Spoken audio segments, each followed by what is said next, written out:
Hello, lads and ladies, and welcome to this, and welcome back for another League One podcast. Yes, we do loads of League One live streams. We've done a podcast with Tom, but today we are getting our co-host from Lincoln City, the Stacey West Podcast. It's Jake, and again, we're going to discuss everything League One related. We did one after about 8 or 10 games early in the season. We're now 20 games into the League One season, and closing on the halfway, Jake, how are we feeling about this season so far? Yeah, I was going to say positive, Ben, but as we're recording this, Lincoln have just gone 2-1 down to Everton under 21, so not in a great mood at the minute. But no, yeah, it's been a really interesting League One season so far this year. I think there's those at the top, there's a scramble for the playoff places. I think anyone from maybe 4th down to maybe 14th, 13th are able to get in the top 6.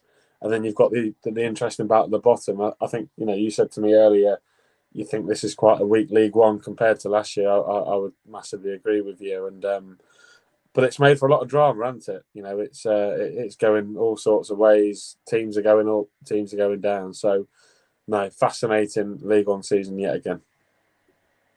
Absolutely, I agree with that, Jay. Now, we'll start off with Ipswich. Now, for me, Ipswich are one of those types of sides that are on their day really good. And on their off days, they can really be in gear B and gear C. And it all depends on how they kind of get through those gears. And can they be one that come the end of the game? You saw with Fleetwood just recently where a fluke of a goal has denied them 3 points.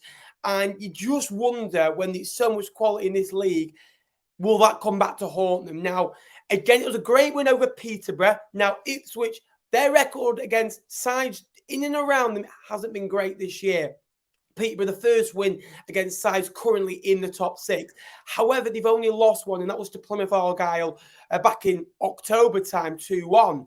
The only good thing coming from that game was Freddie Ladapo scored his first goal for Ipswich. He's gone on a goal-scoring run since then. They've gone top of the league, which I think is huge for them. It's kind of a burden off the backs, but now they've got to stay there. And for me, if I'm honest with you, they've looked the best side in the league this year. I think Plymouth have had to work so hard for the victories, and they've made it look really good. Wednesday have been fantastic about getting the job done away from home, but there's something classy about this Ipswich side, Jake.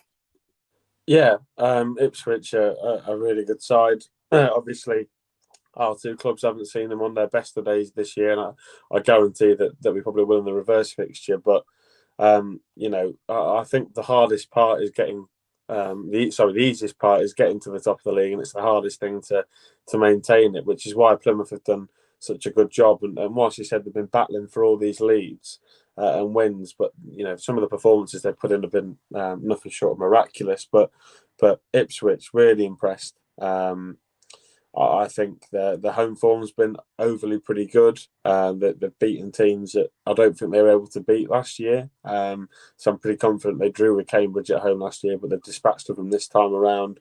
But yeah, really good side. Got a lot of depth in that squad, and I'm sure they're only going to add to it in the January window. But phenomenal side, phenomenal manager. And the way that they play is really fascinating. And I think McKenna's got them playing some really good football at the moment. And to be top of the league, like you say, it's something it's a monkey off the backs.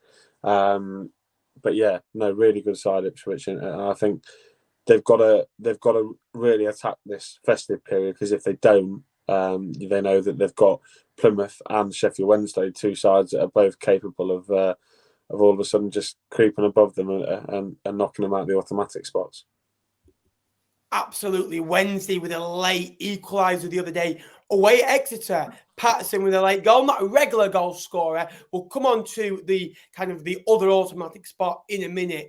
But again, Peterborough, kind of 5 defeats in a row for them now, 4 in the league.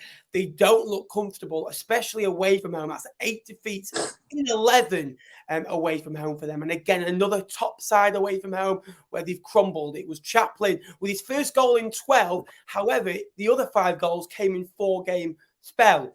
So with him scoring a brace, over the Christmas period, I think is vital for Town. I think the best thing about their season so far, it's kind of been every player's been chipping in. They've had obviously kind of Evans and Morsi, who's been fantastic in the midfield. I think Davies has been a revelation. The Dapo's got better game on game. I think Humphreys is one of their best players. I think he's an absolute star. You've got your Harnesses, who I know is injured till January time, February time.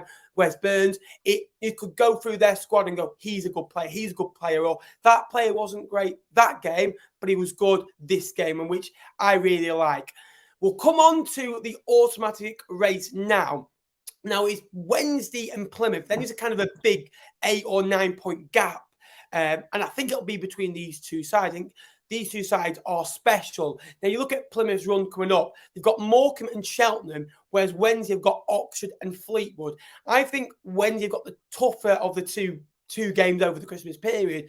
But it's not going to be won over these two games because there's a 2 point gap. And if Plymouth can go and get 2 wins, 6 points, Wednesday you've got to follow that, Jake. And it's one of those where if you lose ground at any point in the season, you can make up for it, but you can kind of look back and go, that's where we went wrong. And Wednesday have had to work so hard to get back within 2 points of Plymouth and 3 points within of Ipswich, haven't they?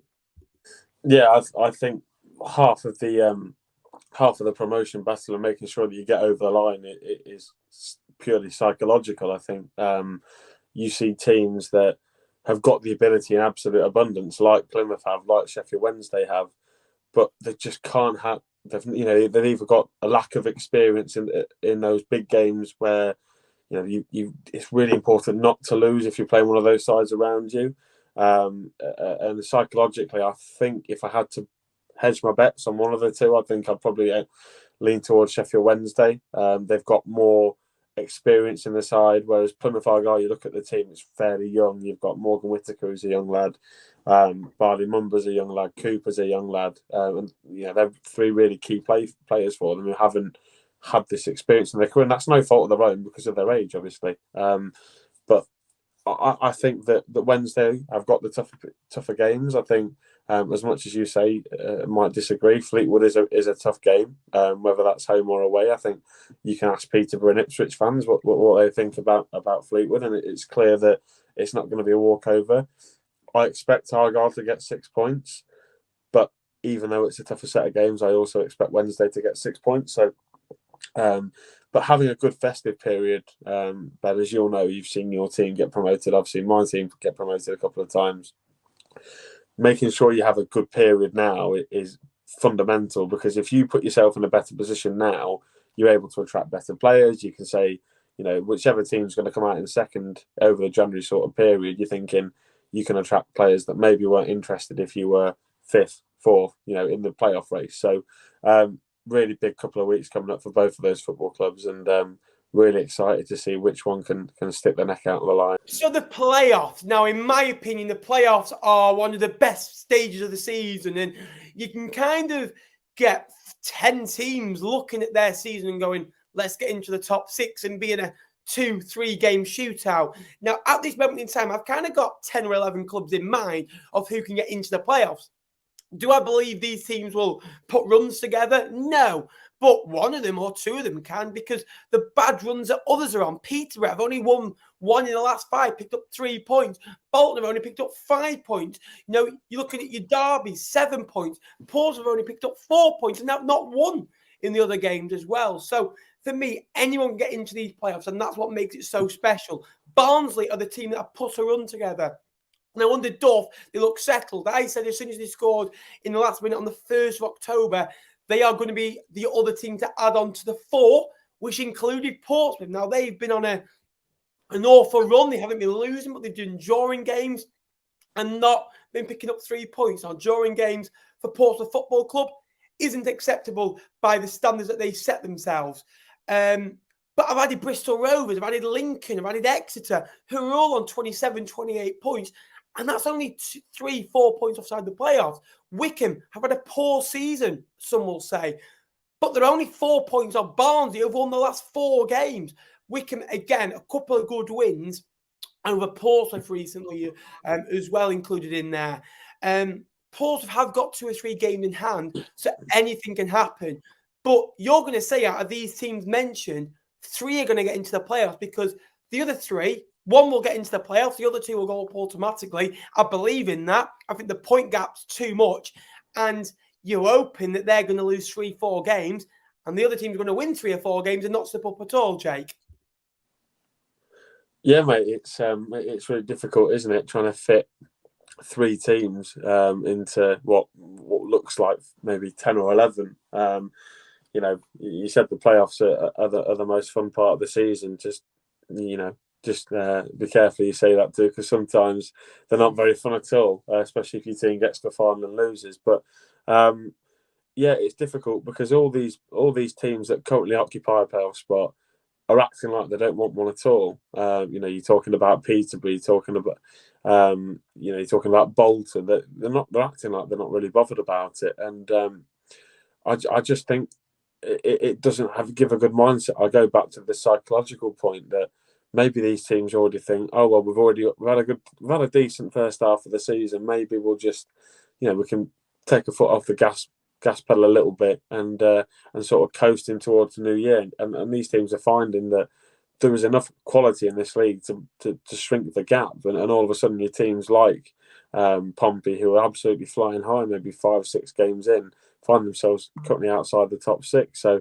really interesting. And I think, like you mentioned, the little gaggle of teams outside the playoffs, from sort of Derby, maybe, you've included Lincoln. I don't think will be a playoff contender, but if you're including Lincoln, you might have to include Fleetwood, because Fleetwood are only a point behind us. Yes, we've got a game in hand, but how often are we going to win that game in hand? And on our form, you never know. So it's going to be really interesting. Like you say, someone always comes out of nowhere, don't they? I seem to think the year we got to the playoffs, it was Blackpool went on an absolutely storming run second half of the season. Oxford have done something similar in years past. So, maybe it is one of these teams like a Port Vale, like a Derby, like a Lincoln that go on one of these really good runs towards the end of the season. But it's going to be fascinating because there'll be twists and turns. Because one moment you'll be sat up in 9th, thinking, "Oh yeah, we're only 2 points outside the playoffs." But then all of a sudden you lose 3 games. You're thinking, "Oh God, we might get relegated." That final playoff spot is going to be the really interesting one. I think it's going to be. I don't think we're going to find out who's going to finish in it until maybe 35 minutes left of the current season, because these things change quite a lot. But the team that I'm currently backing to finish in 6th is Derby County. And this isn't because of how impressed I've been with them when I've seen them play. Obviously, they were really poor when I've seen them in person, but it's due to the manager. I don't think I can look past the manager of Paul Warne's ilk. He's got Rotherham out of this division 3 times, twice automatically, and then once through playoffs as well. So he knows what it takes to finish in the playoffs. I think January, the window is going to be massive for Paul Warne. He can bring in some of his old mates to come and help him get him promoted. It should be interesting. But Derby, the support that they've got, the players they've got, they can offer players some good financial packages over the window. I can just see them improving and pipping the likes of Pompey, Wickham, and perhaps even Bristol Rovers, because they were another team I was considering, because they're so good going forward. Just going backwards defensively, I think they're really, really shaky. So for me, Derby are going to nick it, but I think they're going to be the team that sort of come out of the pack, perhaps, and nick it on the final day. Love that. Right, we'll go into the last bit. So who have you gone for all together then? Derby, Barnsley, Bolton? Derby. So, yeah. So I've gone Ipswich, Wednesday, and Plymouth in some order. Barnsley, Bolton, Derby. So you've gone Ipswich, Wednesday, Plymouth, Barnsley, Bolton, Derby. We've got the same. Have we? Yeah. There we are. So you've talked about promotion. We've talked about the automatics and the promotion. Now, unfortunately, in football, there's got to be a loser. Now, in Fleetwood Stake and Lincoln Stake, we both know that over the years. We've had a lot of years of hurt and misery. And, Morecambe, MK Dons, Burton are all suffering that at the moment, who've only got 15 and 16 points respectively. But Forest Green Rovers, who have got on a good run, they've won 2 out of 2 against Cambridge and Cheltenham. 2 sides they should beat, but 2 sides they have beat. Now, Cambridge are only a point above Forest Green Rovers. And that last-minute winner from Connor Wickham, how huge was that? Now, for me, it could be absolutely huge come the end of the season. And Accrington are also on 21. I do believe Charlton on 24 will be strong enough to get away from that bottom area. Now, Charlton are only kind of 5 points behind Wickham, who we're talking about for a playoff spot. So don't be surprised if they go on a good run. Look, I don't think they're good enough. But this is how close League One is. Cheltenham and Oxford have been quite solid throughout the season and can manage good runs. Oxford are only 6 points off the playoffs, but I've got a game in hand. However, Ipswich and Wednesday up next to them will be difficult. I do believe Morecambe will go down due to limited amount of goals. Again, only 16 goals scored this season. Burton, again, do worry me. Although they've kind of been, I think it's 15 points under 14 under Dino, I do believe they will go down because you can see 2 goals a game. A great point against Derby, but for me, they'll still go down. MK Dons, Manning has left, which I think was the correct decision. They were still playing the same old way. And for me, when you're in a relegation scrap, you need to adapt and become hard to play against. I still believe they will struggle and potentially go down this season. And I believe it'll be 1 out of 3 out of Cambridge, Forest Green and Accrington. I back Accrington because of John Coleman. I think Cambridge will swap in Forest Green Rovers' position. The run that Cambridge are on at the moment, you don't want to kind of keep losing games. Next up for them is Fleetwood, so they'll probably win that. But they're out of goals, they're conceding lots, they're not winning games of football. And for me, I think that'll be the bottom 4 come the end of the season.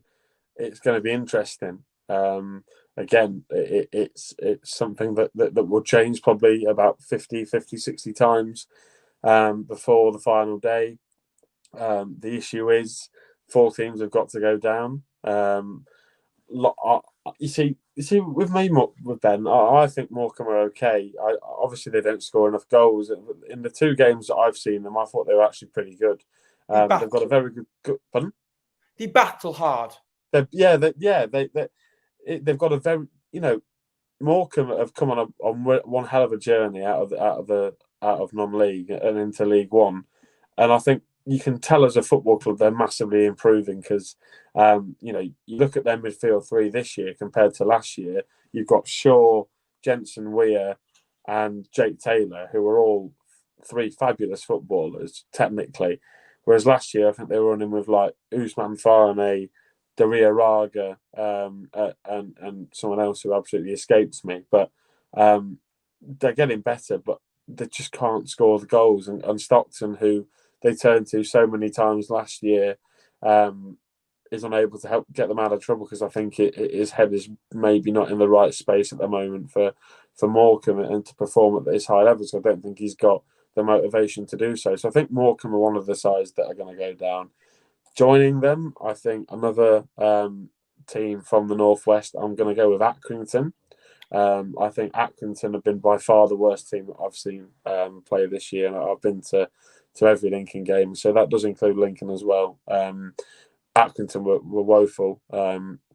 Yes, I love John Coleman as a manager. I love what they're trying to do in terms of bringing lads from the local non-league scene into the Football League, giving them a chance. Some of them it works really well, i.e. Colby Bishop. Billy Key was a pretty good signing, wasn't he, back in the day? Tommy Lee looks to be a really good, astute piece of business as well. I just think that Accrington haven't got a plan B. So they go to frustrate teams, and if they go a goal down, they're unable to get themselves back in the game. And I've not seen that streak about them yet. So I think Accrington are going to go down. I agree with you. I think Cambridge are the next on my list. Since being, I think maybe 2-3 months ago, then we were earmarking Cambridge for a real dark horse for the playoffs under Bonner. But they've had a really difficult sort of couple of months. Results haven't gone their way at all. The form that was really strong for them at the Abbey, that seems to have gone missing. So, and that's where Cambridge picked up a lot of their points at home. They're not a very good away side. So obviously by losing a lot of games at home, they've been unable to pick up points, and ultimately they've slipped down the table.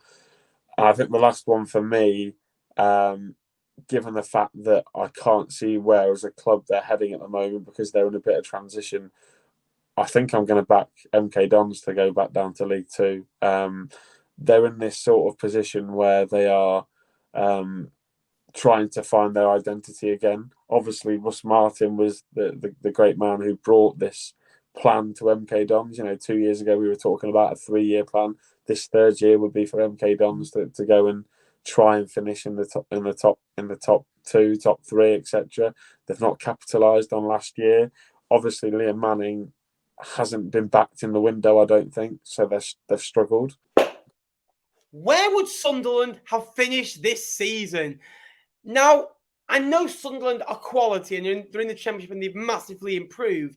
Say if they had this squad that they've got in the Championship now, I still believe they'd be in a top 3 race with these other 3 clubs and there'd be 4 clubs going at it. I really do believe. I don't think Sunderland would want to be in League One this season, Jake, with those other clubs near them. Yeah, difficult. Sunderland at the moment are going pretty well in the Championship.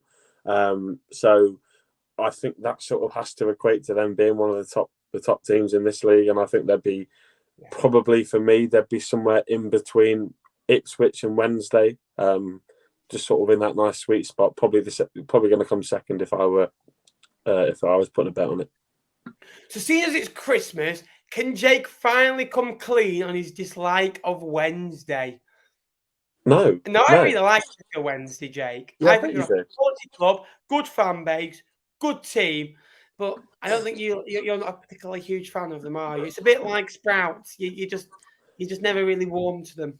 No, they're obviously a fairly local club to Lincoln. I'm not saying it's a rivalry at all, but it's a fairly local game. I think some of the supporters of Wednesday are a little bit deluded. They found themselves in League One way or another, and I don't think some of them can come to grips with it. And I think similar to when Sunderland first came down, they have this divine right that they're going to go and beat all the smaller teams, which I don't particularly like. And I think a lot of Wednesday fans have had that about them. So that would be why. For them, it's just easy because it's easy nibbles on the old rod as well. So thank you for biting, Wednesday fans. Wickham and MK Dons can turn their season around.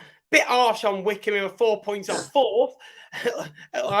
It just shows you the standards that they've set. But MK Dons, I think it is way too late if you're talking about a playoff charge. I know Barnsley have done it at this side of the season, but they were really good. They were stacked with talent in that year. They had Adam Hamill, they had Conor Horan, and they had an absolute Adam Steeling goal back in his prime as well. And I think again, MK Dons, they just look flat. They haven't got a lot of quality, and you've kind of got young lads coming in to replace absolute diamonds. What you've gone from, you've kind of gone from a Miller and Carter to kind of cooking your own steak on the grill pan at home. That's what MK Dons have done this season. And for me, it's worrying. Jake, a question from Rich, again, long-term viewer of the League One videos and the Fleetwood vlogs as well. Mark Kennedy's got you playing a certain way. It's been successful, he thinks, so far. But where do you think you will finish this season? Honestly, I think we'll be anywhere from 9th to 12th. I think out of all the teams in and around us, I think we're probably one of the most defensively solid sides. The issue is if we're going to be able to score enough goals. The football Mark's got us playing is brilliant.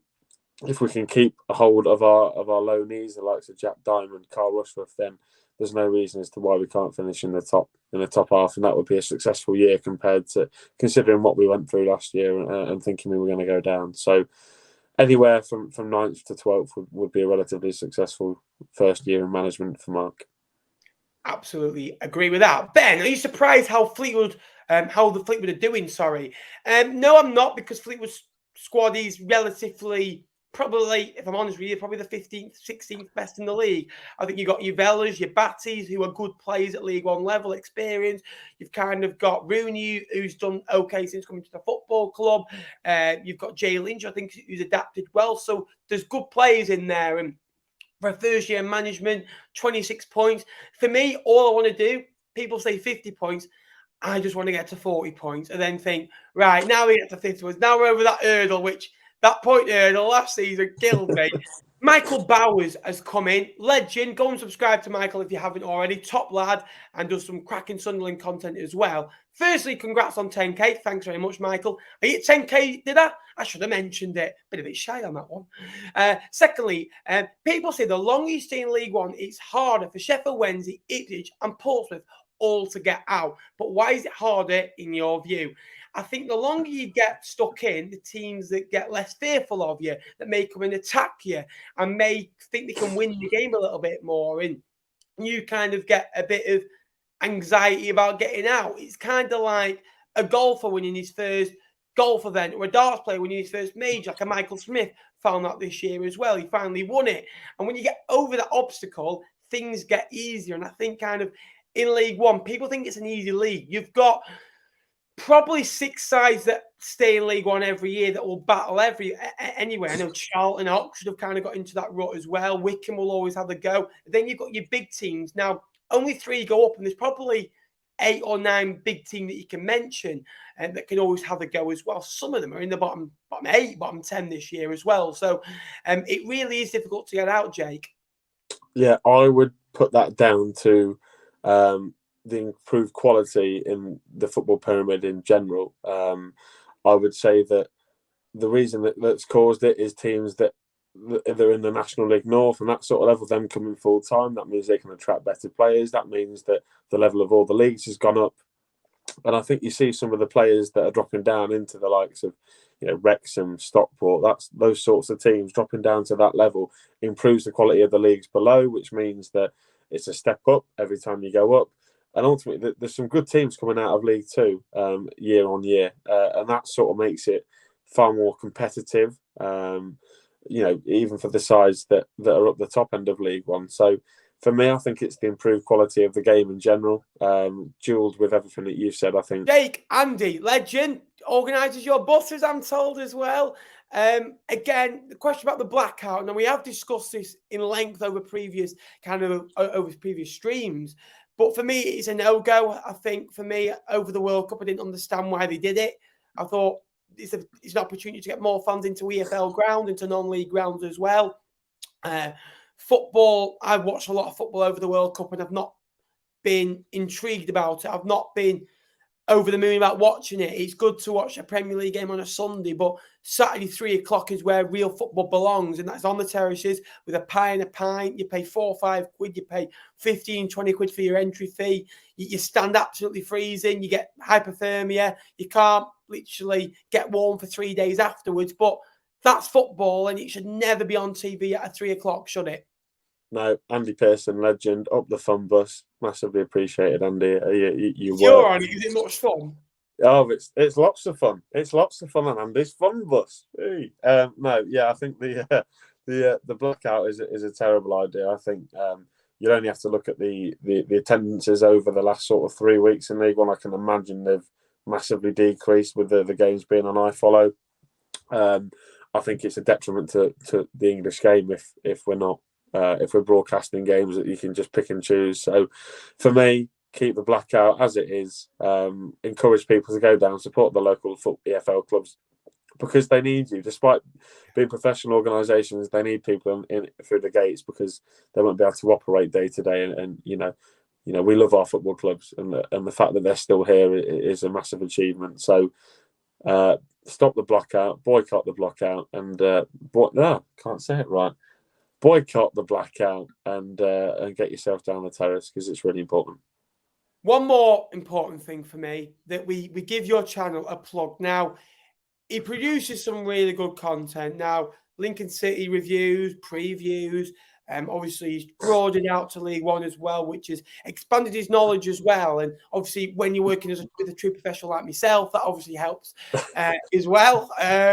Jake, talk to me about your channel, because obviously it's not just you. There's a team of you over there that have worked really hard. Obviously, I've seen the kind of the length and the breadth that you go to follow Lincoln City, but also produce some kind of okay content now and again. Yeah, no, the Stacey West is a team. I think there's actually maybe about 15 of us all together that contribute. You've got the website, the Stacey West blog, which is Gary and a host of other writers that write about Lincoln City, past, present, future, whatever they can get their hands on. You've then got the podcast that goes out every week. So that's 4 of us. That's me, Gary, Ben, and Chris. We put out a podcast weekly every Friday. And then you've got the YouTube channel, which you'll see my face on more often. We do Lincoln City previews, and we do a review show with my mate Chris as well.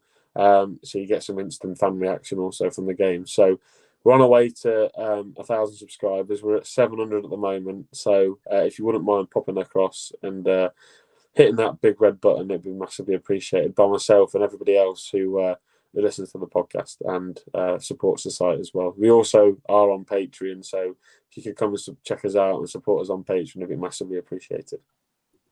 Well, there you are. You've just had nearly 3/4 of an hour of pure League One football. Now, believe me, we've been on this call for an hour and a half just talking about League One. That is what we do. We just love this division and going to games. Now, I wouldn't have met Jake if it wasn't for Fleetwood and Lincoln being in the same league. You can call it a Tin Pot League. You can call it teams with smaller fan bases. But for me, that is why I love it. And you've got massive teams. You've got your Fleetwood. You've got your Accringtons. You've kind of got your somewhere in the middle clubs like your Lincolns, your Bristol Rovers, your Exeters. And it just makes football. And that is why we do it. Thank you very much for watching. Again, if you do enjoy these podcasts as well, to add on to the live streams, let us know. And we will do more over the next few weeks as well. Thank you very much for watching. Let's try and see if we can smash. We'll go for 100 likes, a tough ask as well. But from me, it's a big over and out. And from Jake, Up the Imps.